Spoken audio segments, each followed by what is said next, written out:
বলছে একজন জীবিত মানুষকে যখন সেক্সুয়ালি অ্যাসল্ট করা হয় এটাকে ধর্ষণ বলে। একটা মৃত লাশের সাথে যদি কেউ সেক্সুয়াল অ্যাক্টিভিটি করতে চায় এটা কোন অপরাধ? কিভাবে একটা স্টোরি বলে, কোর্টে একটা স্টোরি কিভাবে বলে, this is an art. If you can tell your story তাহলে জাজ উইল পে অ্যাটেনশন। স্টোরি বলতে না পারলে অ্যাটেনশন, সবার কথা তো মনোযোগ দিয়ে শুনে না, শুনে সবার কথা মনোযোগ দিয়ে। Story telling is an art. একই কথা, একই ঘটনা তিনজনে বললে তিন রকম শোনা যায়, ঘটনা কিন্তু একটাই। আমার মনে আছে খন্দকার মাহবুব হোসেন সাহেব, মাদক সম্রাট আমিন হুদা নামে একটা লোক ছিল, ওনার 32 বছরের সাজা হয়েছিল। তো উনি এই মামলার আইনজীবী, রোকনউদ্দিন মাহমুদ, খন্দকার মাহবুব হোসেন, আর আমি হলাম খন্দকার মাহবুব হোসেনের জুনিয়র, জুগাইল্লা জুনিয়র। আর ওই পাশে হলো অ্যাটর্নি জেনারেল। খন্দকার সাহেব আমাকে বলতেছে যে তুমি পেপার বুকটা আমাকে পড়ে শোনাও। তো পেপার বুক আমি পড়ছি ওনাকে, আর উনি চোখ বন্ধ করে, হাতে একটা আংটি ছিল, আংটিটারে খালি এরকম নাড়াচাড়া করতেছে, আর চোখ বন্ধ করে গুনগুন গুনগুন করতেছে। আমি ভাবছি ঘুমিয়ে পড়ছি। কিছুক্ষণ পরে আমি থেমে গেলাম। উনি বলে তুমি থামছো কেন? এর মানে ঘুমায় নাই। আবার কিছুক্ষণ পড়ার পরে দেখি উনি কোনো শব্দ করে না। তা আমি আবার থেমে গেছি। আবার বলে তুমি থামো কেন? এর মানে সজাগ, অ্যাটেনশন দিচ্ছে, অ্যাটেন্টিভলি শুনতেছে আমি কি বলি। বলতে বলতে বলতে বলতে এক জায়গায় গিয়ে আসছে একটা চাবি। এই মামলার বিষয়বস্তু ছিল গুলশানে এক বাড়িতে লিফটের 4 তলায় আমিন হুদা সাহেবকে ধরছে, ধরে লিফটের 5 তলায় নিয়ে গেছে। 5 তলায় নিয়ে গিয়ে একটা চাবি দিয়ে 5 তলা খুলছে। খোলার পরে ওই রুমের ভিতরে ঢুকে দেখে অনেক মাদক, ওই মাদকগুলোকে উদ্ধার করছে। এটা হলো মামলার বিষয়। তো হঠাৎ করে উনি আমাকে বলতেছে চাবি কই? 4 তলা থেকে 5 তলায় উঠলো যে, দরজা খুললো কি দিয়ে? আমি তো আর খুঁজে পাই না চাবি কই। বলে সাক্ষীদের জবানবন্দি পড়ো, পড়লাম, চাবি পাওয়া যায় না খুঁজে। বলে সিজার লিস্ট পড়ো, পড়লাম, সাক্ষীদের জবানবন্দি নাই, সিজার লিস্টে নাই। বলে যে আয়োর জবানবন্দি পড়ো, পড়লাম, আয়োর জবানবন্দি, চাবি নাই। উনি বলে যে পেয়ে গেছি। তো বললাম কি পাইছেন? ওই কি পাইছি এটা কালকে কোর্টে দেখাবো। পরের দিন কোর্টে গেছে, বিচারপতি ছিল আসাদুজ্জামান। গিয়া বলছে মাই লর্ড, চাবি কই?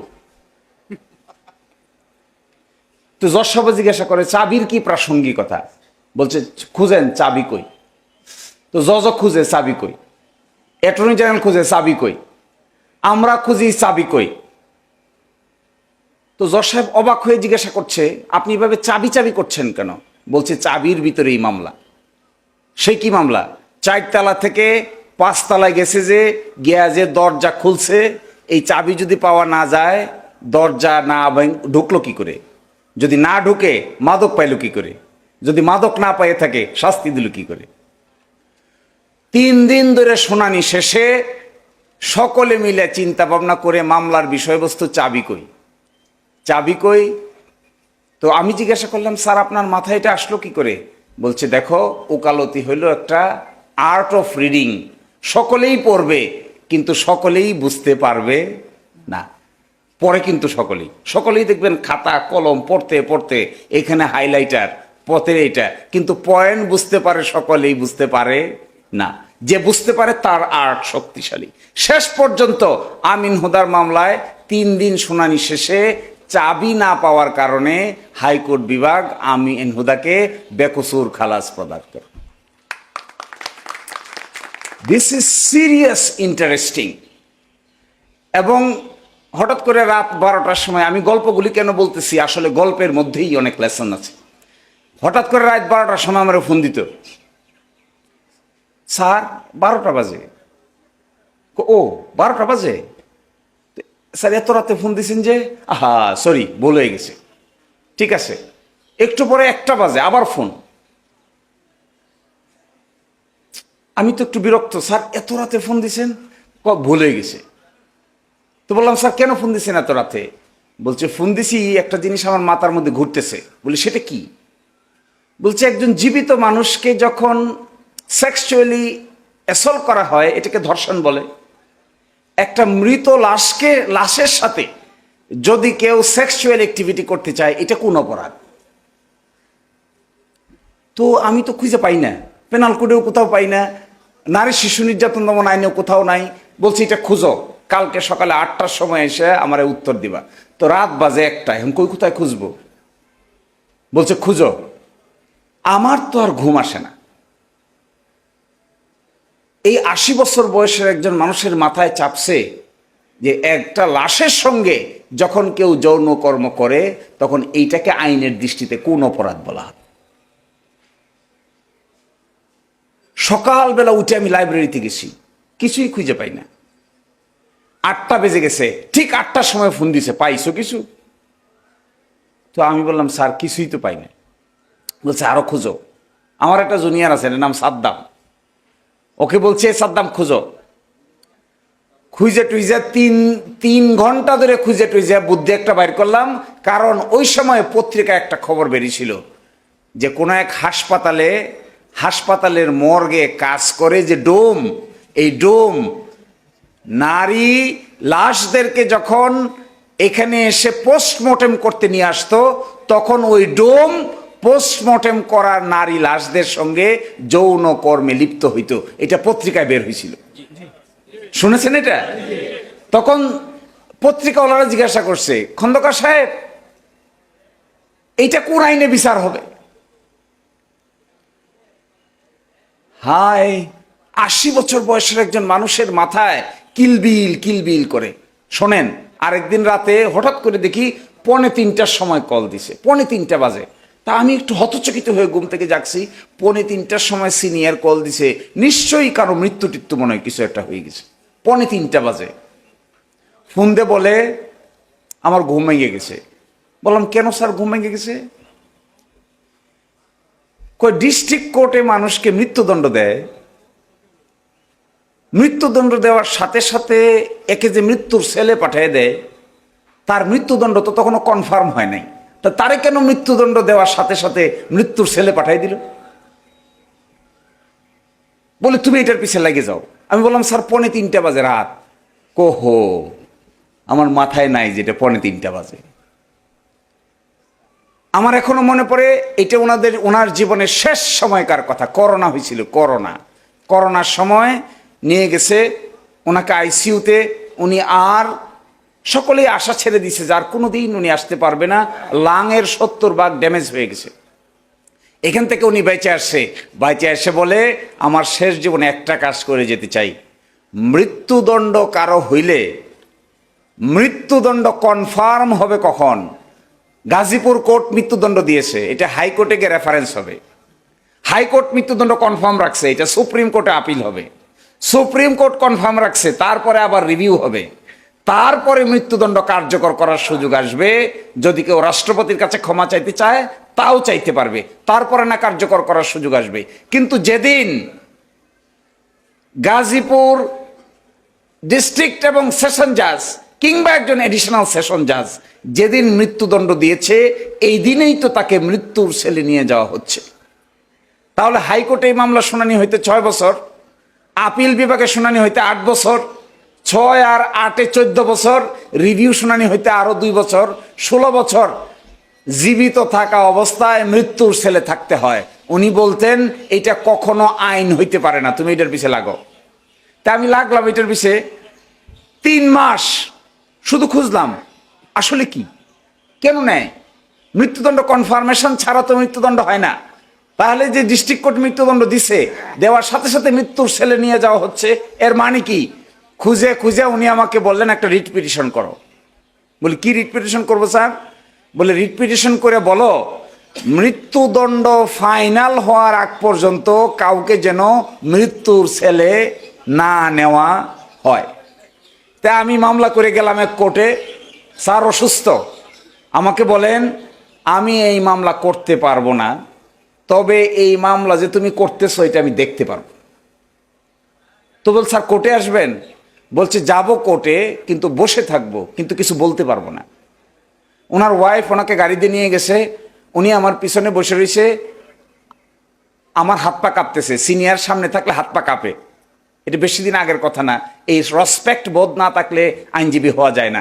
সিনিয়র যে পর্যায়ের হোক না কেন, ডানে বামে থাকলে জুনিয়রের হাত পা কাঁপাটাই স্বাভাবিক। আমার হাত পা কাঁপতেছে, আমি দাঁড়ায় বলছি, my lord, this is a lawful challenge that we have challenged the provision of law. Unless a death penalty is finalized, nobody should be taken to the condemned cell. জজ সাহেব বলছি, জীবনে তো এই কথা শুনিনি। বলছে আপনার মৃত্যুদণ্ড হয়েছে? বলছে হয়েছে। তা আপনাকে তো মৃত্যুর সেলে নিবেই। বললাম যে কনফার্ম তো হয় নাই, তাহলে কেন নিবে? বলছে what do you mean by that mister money, what do you mean by that? Argument করলাম 2 দিন ধরে, রুল দিতে চায় না। কই no no no, that will open a new window. Don't come to this type of atypical writ petition. 2 দিন argument করে 3য় দিনের দিনে অ্যাটর্নি জেনারেল এসে ভয়ানক বাধা দিল, no such writ petition will be entertain. এরকম রিট পিটিশন যদি আপনারা অ্যালাউ করেন, তাহলে আজকেই যত লোক মৃত্যুর সেলে আছে এরা সবাই ওই মৃত্যুর সেল ভেঙে বাইরে আসার চেষ্টা করে। 3 দিন পরে 3য় দিনের মাথায় জজ সাহেব কনভিন্স হয়েছে। কনভিন্স হওয়ার আগে আমাকে বলল আমি মৃত্যুর সেল পরিদর্শন করব। তা আমি হাইকোর্ট ডিভিশন জজ সাহেবকে বললাম যে আমার সাথে নিয়ে যান। কয় না, আপনাদের নিয়ে যাওয়া যাবে না, আমরা পরিদর্শন করে দেখে আসব যে মৃত্যুর সেল কেমন, এরপরে এসে আদেশ দিব, এর আগে দিব না। বললাম কই যাবেন? বলে একটা যাব ফরিদপুর, আর একটা যাব টাঙ্গাইল।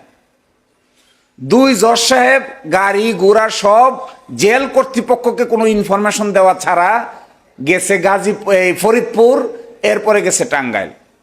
ফরিদপুরে গিয়া দেখে মৃত্যুর সেলে যেখানে রাখে এটা পুরনো আমলের জেলের মডেল, ভাঙ্গে ভাঙ্গে পড়তেছে।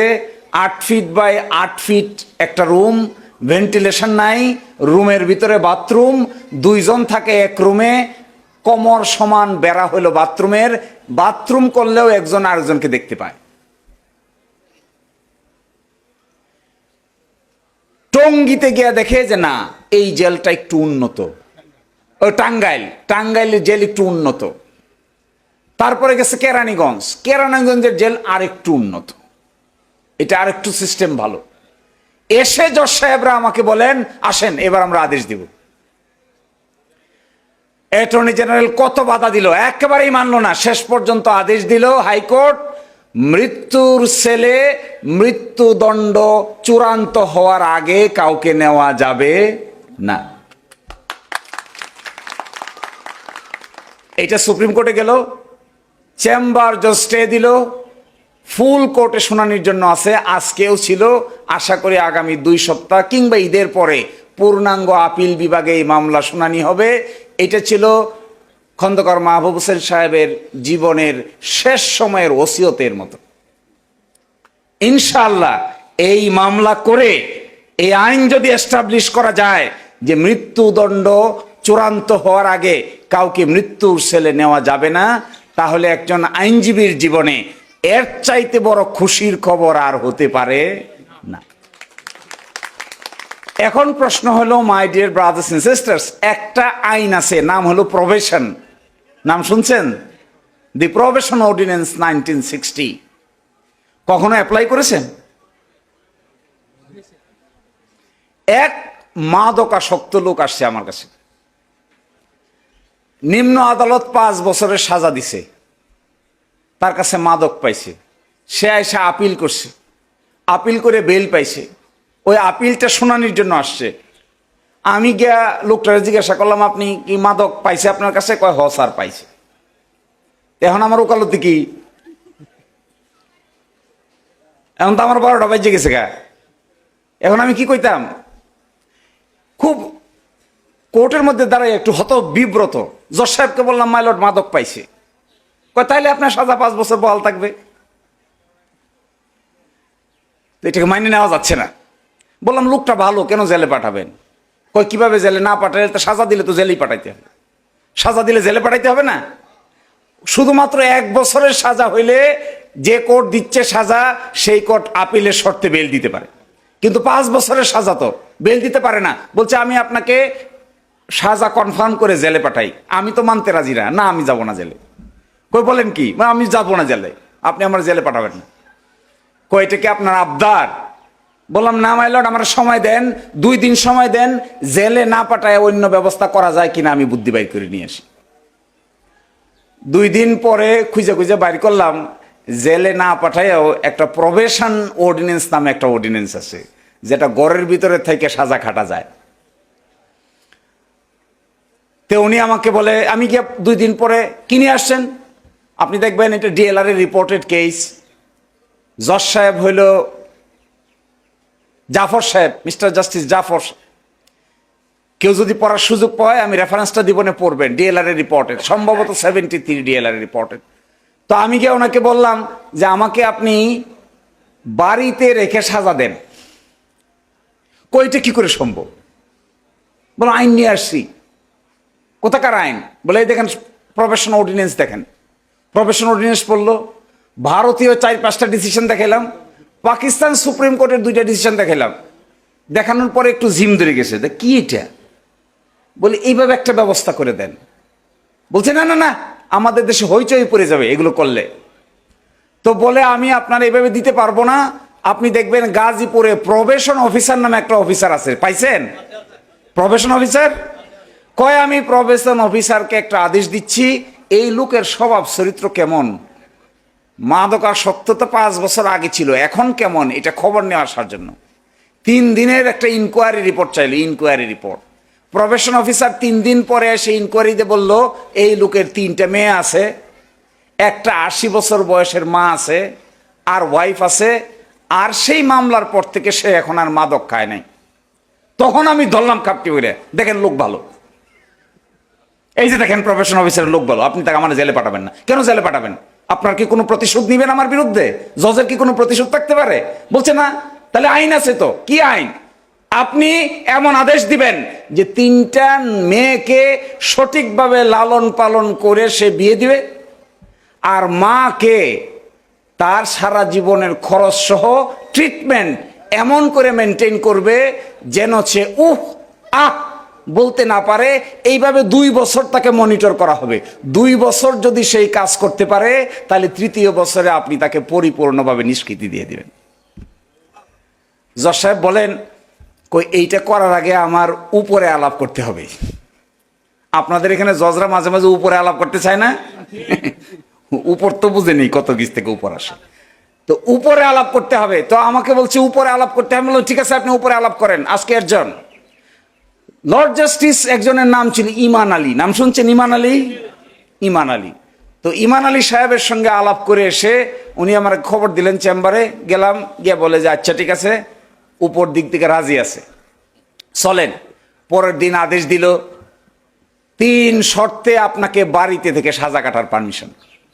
একটা হলো 3 মেয়েরে লালন পালন করে শিক্ষা দীক্ষা সহকারে পাত্রস্থ করতে হবে, আর মাকে সকল টেক কেয়ার করতে হবে। আপনি দেখবেন এইটা তখনকার দিনে টেলিভিশন পত্রপত্রিকায় রিপোর্টের আকারে বিরাট বড় পদ্ধতি ডেভেলপ করেছিল। আমি কেন এই গল্পগুলি বলছি? আইনের একটা প্রবলেম নিয়ে যখন আমার কাছে আপনার কাছে আসে, তখন ফিরিয়ে দিবেন না। আপনি অল্টারনেটিভ বুদ্ধি বাইর করবেন, মিথ্যাও বলবেন না। আইন আমরা জানি না দেখা বিকল্প কি কি রাস্তা আছে এটা আমরা খুঁজে পাই না, কিন্তু আইন যারা জানে তারা বিকল্প রাস্তা খুঁজে বাইর করে দেয়। যেমন ধরেন, এখানে তো অনেক নারী আইনজীবী আছে, ওয়াইফ কিলিং কেস আছে না? ওয়াইফ কিলিং কেস একটা করেছিলাম আমি। রুস্তম আলী, রুস্তম আলী রিক্সা চালায়, সারাদিন রিক্সা চালায় বাসায় আসছে। ওয়াইফরা এসে বলছে আমারে বাদ দে, বাড়ি হলো ভোলা, চর ফ্যাশন, আমারে বাদ দে। একটা গালি দিছে, আমারে বাদ দিতে বলস কেন, অমুক রেগে ক। এইটা সহ্য করতে না পারে আমার পাশে ছিল একটা পিড়ি, পিড়ি বুঝেন? খাট, হ্যাঁ, গাজীপুরের লোকেরা পিড়ি বুঝে? খাট, এই খাট নিয়ে মাথার ভিতরে এক বাড়ি দিছে, এক বাড়িতে একেবারে মারা গেছে। দুইটা বাচ্চা আছে। নিম্ন আদালত তাকে মৃত্যুদণ্ড দিয়েছে। হাইকোর্টে আসছে খন্দকার সাহেব আর আমি, আমারে বলে একটা কাজ করো, বুদ্ধি বাইর করো যে 10 বছরের সাজা হবে। এখানে তো আর খালাস করার কোনো সিস্টেম নাই, ওইটা তো আইনের ধরবে না। তো বুদ্ধি বার করে কি করে 10 বছরের সাজা হবে? 10 বছরের যদি সাজা হয় তাহলে যেদিন থেকে জেলে আছে সেই ইতোমধ্যে 9 বছর পর্যন্ত জেলে আছে।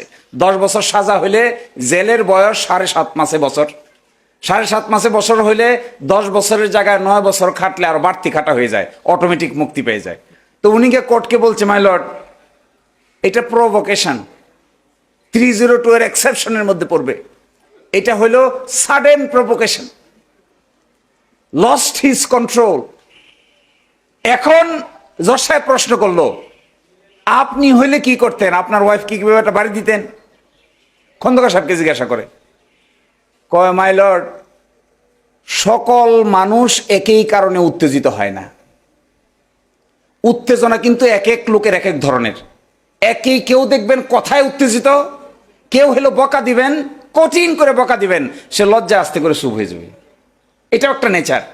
আবার কেউ দেখবেন আপনি খালি একটা কিছু কইবেন, সে আপনাকে উল্টা এসে কলারে ধরবে, এটাও আরেকটা নেচার। আবার কাউকে আপনি বকা দিবেন, সে অধিক পরিমাণ উত্তেজিত হয়ে চুপ হয়ে যাবে, এটা আরেকটা নেচার। এই মামলাটা রিপোর্টেড, এই মামলা যদি কেউ পড়েন, এর ভিতরে আছে মানুষের নেচার এবং ক্যারেক্টার উত্তেজিত হওয়ার এক একজনের যে এক একটা, এই মর্মে একটা রিসার্চ আছে। এই রিসার্চ ভারত থেকে প্রকাশিত হয়েছে।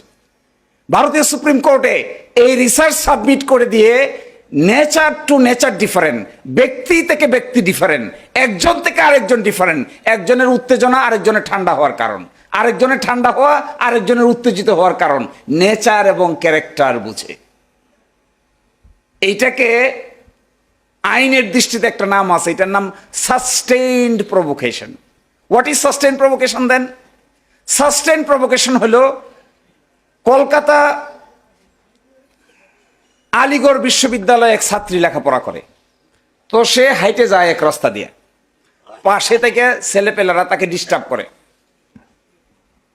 একদিন ডিস্টার্ব করছে, 2 দিন ডিস্টার্ব করছে, মেয়ে এটা রিফিউজ করে দিছে। 3য় দিন মেয়ে আর মেয়ের মা একসাথে যাইতেছে, ওই ছেলেপেলেরা তাদের আটকাইছে, সাংঘাতিক গালি দিছে মেয়েটা। গালি দিলে পরে ওই ছেলেরা মেয়ের থাপ্পড় দিছে। এই থাপ্পড়ের কাহিনী গিয়ে ছেলেরা, মেয়ে গিয়ে বলছে তার ভাইকে। তার ভাই পরের দিন অস্ত্র শস্ত্র নিয়ে এখানে আসছে, আইসে দেখে ওই ছেলেরা এখানে দাঁড়ায় আছে। এই সময় তার মা আর বোন এই পাশ দিয়ে যাচ্ছে, বাদানুবাদের এক পর্যায়ে দেশীয় অস্ত্রশস্ত্রে ওই ছেলেদের একজন নিহত হয় এবং তার ভাই নিহত হয়। এই মামলায় কলকাতা হাইকোর্ট এদেরকে মৃত্যুদণ্ড দেয়। এইটার বিরুদ্ধে ইন্ডিয়ান সুপ্রিম কোর্টে যায়। ইন্ডিয়ান সুপ্রিম কোর্ট সকলকেই 10 বছরের সাজা দেয়। এই কথা বলে, দিস ইজ সাস্টেইনড প্রভোকেশন। কেউ কেউ আমাদের এখানকার আইনজীবীরা কি বলবে এটাকে জানেন? বলছে এটা প্রভোকেশন না। কেন প্রভোকেশন না? কারণ আগের দিন মারামারি হয়েছে, বাড়িতে গেছে, প্রস্তুতি নিছে, অস্ত্র শস্ত্র জোগাড় করছে, পরের দিন আসছে, সুতরাং এইটা প্রভোকেশনের মধ্যে পড়বে না। এটা হলো অর্ডিনারি চিন্তা ভাবনার ফল। কিন্তু ইন্ডিয়ান সুপ্রিম কোর্ট বলছে there is another concept, it is called sustained provocation, a provocation which sustains a couple of longer period of time.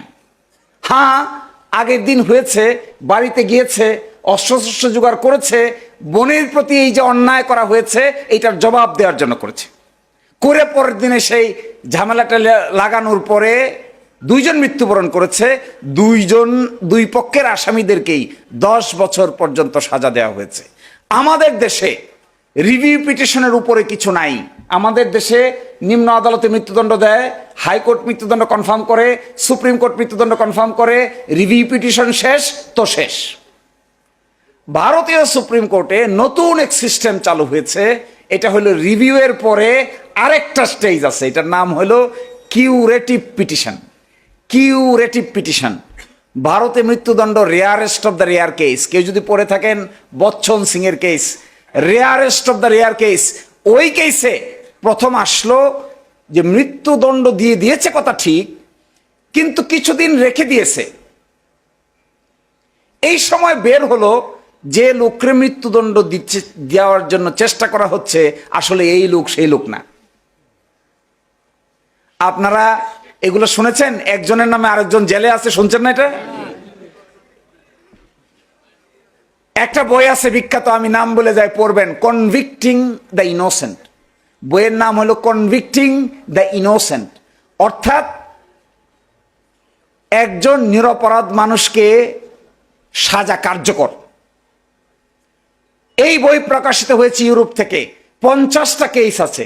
এই 50টা কেস দিয়ে তারা দেখিয়েছে ইউরোপের এপার ওপার, আটলান্টিকের এপার ওপার, অর্থাৎ একদিকে ইংল্যান্ড আর একদিকে আমেরিকা, এই দুই পারে মিলে 50 বছরের ইতিহাসে 50টির মতো গুরুত্বপূর্ণ মামলা হয়েছে যেখানে একজনের মৃত্যুদণ্ড কার্যকর করতে গিয়ে আরেকজনের মৃত্যুদণ্ড কার্যকর হয়ে গেছে। এই জন্য ওই দেশে সিস্টেম আছে, এটাকে বলে রিভিউ বোর্ড। রিভিউ বোর্ডটা কি?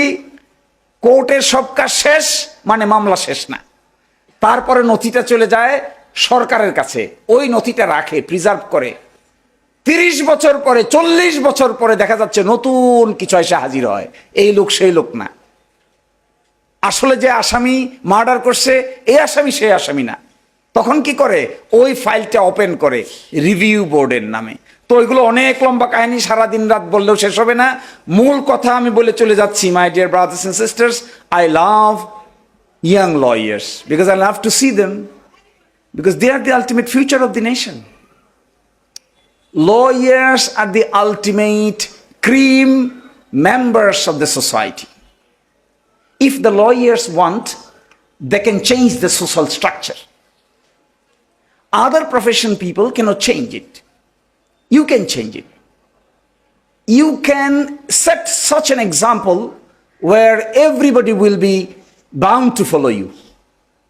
In terms of saying, in terms of doing, in terms of acting, in terms of reading, in terms of writing.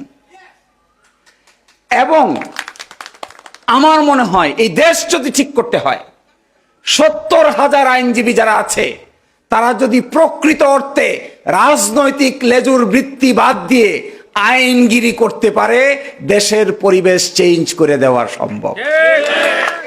কিন্তু এটা দেখে আমি খুব অবাক হই যে আইনজীবীরাও রাজনৈতিক লেজুর বৃত্তি করে। কি লেজুর বৃত্তি জানেন? বুঝে না বুঝে শেয়াল যায় বলে। আইনজীবীদের মাথাটা must be stronger, lawyer must be stronger. You have a brain. This is an independent brain. You must say black thing black, white thing white, right thing right, wrong thing wrong, good thing good, bad thing bad, no matter who is doing what.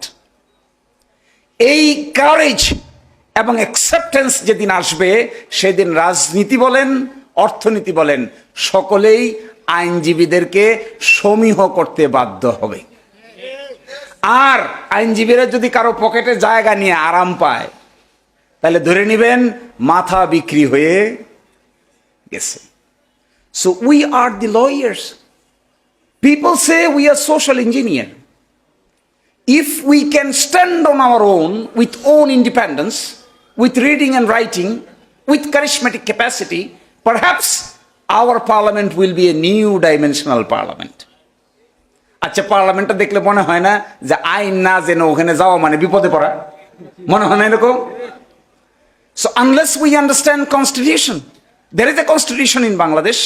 If we understand the constitution, the spirit of the constitution, the letter of the constitution, the history of the constitution, the future of the constitution, the amendments of the constitution, and then you be elected as a member of parliament, you go to the parliament, you will enjoy. Really, to become a parliament member is an enjoyable teacher. And if you go there without having knowledge on constitutional law, you will find you are lost. You will find no help. তো আমি আপনাদেরকে একটা অনুরোধ করে বলি, যারা young আছেন, be loyal to your senior, be বিদ্রোহী to the system. Be loyal to your senior, otherwise আইন শেখা যাবে না। কিন্তু বি বিদ্রোহী টু দ্য সিস্টেম। যা দেখছেন তা মেনে নিয়েন না। যা দেখছেন তা যদি মেনে নেন, তাহলে জীবনে কোনোদিন স্ট্যাটাস কো পরিবর্তনের স্বপ্ন মাথায় কাজ করবে না। কি দেখছেন?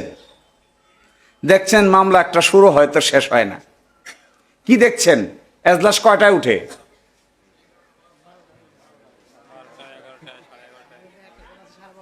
আর আইনজীবী যদি শক্তিশালী হন, আইন কানুন জানেন, সিভিল হোক ক্রিমিনাল হোক, আইন যদি গভীর জ্ঞান থাকে, আমার বিবেচনায় কোর্ট কাছারিতে যারা জজিয়তি করেন তারাও আপনাকে সমীহ করতে বাধ্য হবেন। আর যদি তা না পারি আমরা, তাহলে জি হুজুর, দেন হুজুর, জামিন হুজুর, বাসান হুজুর, জীবন গেল হুজুর, একটু দেন হুজুর, দৈরে রাখেন হুজুর, পায়ে দড়ি হুজুর, এইগুলা কইতে কইতে জীবন নষ্ট হয়ে যাবে। Lawyer and judges are not the huzur. Lawyers or judges are the concomitant side of the same coin. Lawyers and judges are একটি পাখির দুটি ডানা। উকিল ছাড়া বিচার করা যাবে না, জজ ছাড়াও বিচার চলবে না। তা আমি মাঝে মাঝে বলি মাই লর্ড হাইকোর্টের জজদেরকে, যে আপনি ওখানে বসছেন আর আমি আপনার সামনে দাঁড়াই আছি, আপনারা আমার মধ্যে পার্থক্য কি?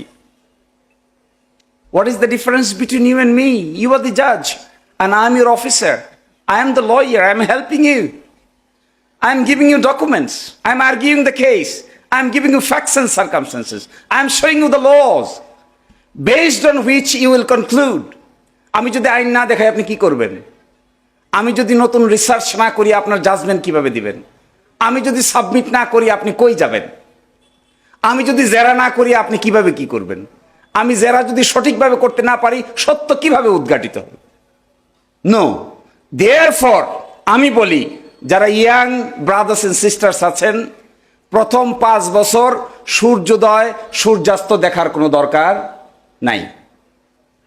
সত্যিকার আইনজীবী হতে গেলে 5 বছর গভীরভাবে ফেসবুকে সময় না দিয়ে গভীর মাটির নিচে ঢুকতে পারলে 5 বছর পরে একটা প্রকাণ্ড গাছ হিসেবে ডেভেলপ করবেন। আর শুরুর দিনেই যদি টাকা চান, শুরুর দিনেই যদি যশ খ্যাতি চান আর প্রতিপত্তি চান, কিছু টাকাও পাবেন, কিছু যশ খ্যাতিও পাবেন, কিছু নামদামও হবে, কিন্তু এইটাই এখানকার সর্বশেষ অর্জন হয়ে যাবে। আর যদি টাকার বস্তা দেখতে চান, তাহলে শুরুতে কিছুদিন না খেয়ে থাকতে হবে। এবং আমার এখনো মনে পড়ে, আমি ওকালতি শুরু করেছি, আমি একটা ছাত্র সংগঠনে কাজ করতাম, ওইটা শেষ করে আমি যখন ওকালতি শুরু করি তখন সারা দুনিয়ার বহু মানুষ আমার চিনত, কিন্তু আমার মান্থলি আয় ছিল 5,000 টাকা। 2010 সালে 1 মাসে আমি 5,000 টাকা আয় করছি। 5,000। আমার এখনো মনে পড়ে 7-8 বছর আমি ইচ্ছে করে কোনো পাবলিক ফাংশনে যাইনি, গেলেই মনোযোগটা নষ্ট হয়ে যেত। বিয়েতেও যাই নাই। আমার স্ত্রী বহুবার শাড়ি গয়না পরে বসেছে, বিয়েতে যাবে, শেষে 9টা বেজে গেছে, 10টা বেজে গেছে, 11টা বেজে গেছে। কোথায়? তো বললাম আজকে দয়া করে মাফ করে দাও। প্রথম প্রতিবাদ করত, শেষের দিকে বুঝে গেছে এই ব্যাটারে বললেও আর লাভ নেই। আপনি যদি একটা সময় জীবনকে গভীরভাবে বোঝার জন্য সবকিছু থেকে বিরত থাকতে না পারেন, তাহলে পরবর্তী জীবনে ভালো আইনজীবী হওয়ার কোনো সম্ভাবনা নাই। সবকিছুতেই তাল দিলে বেশি কিছু করা যায় না, সবকিছুতে তাল দিতে হয় না, দরকার নাই। So my dear brothers and sisters, I am very sorry that I am taking much time. Now I am concluding with the deepest consolation from each and everyone, and my congratulations to my younger brothers and sisters. Time has come to prove yourself as a good lawyer. If you can prove yourself as a good lawyer, other people will respect you. Respect must come from heart. জবরদস্তি করে respect পাওয়া যায় না, ক্ষমতার বাহাদুরি দেখে respect পাওয়া যায় না, মল দিয়ে রেসপেক্ট পাওয়া যায় না, বড় চেয়ারে বসলে রেসপেক্ট পাওয়া যায় না। Respect must come from heart within. এটা পাইতে গেলে অত্যন্ত বিনয়ী ভাব দেখাবেন, কিন্তু কোর্টে যখন দাঁড়াবেন তখন বাঘের মতো আর্গুমেন্ট করবেন। আর মানুষের সঙ্গে যখন কথা বলবেন তখন মোমবাতির মতো গলে যাবেন। মানুষ তো বিহেভিয়ার, কিন্তু কোর্টের সামনে যখন মক্কেল কিনে দাঁড়াবেন, তার রাইটের কথা বলবেন, তার অধিকারের কথা বলবেন, তখন মনে হবে আপনি শেরে বাংলাকে ফজলুল হকের মতো কথা বলছেন। আবার আপনি যখন সাধারণ মানুষের কাছে আসবেন তখন মনে হবে একটা মোমবাতি একটা আগুনের স্পর্শে যেমন গলে গলে পড়ে যায়, আপনি সেরকম হয়ে যাবেন, কারণ তখন আপনি হিউম্যান বিইং, তখন you are not a lawyer. So my brothers and sisters, let us be human being first, at the same time let us prove our excellence. Lawyering is not only a profession, it is a style of life. এটা একটা জীবন আচরণ। এই জীবন আচরণটা সকলে মেনে নিতে পারে না, যারা স্যাক্রিফাইস করে তারা বড় হয়।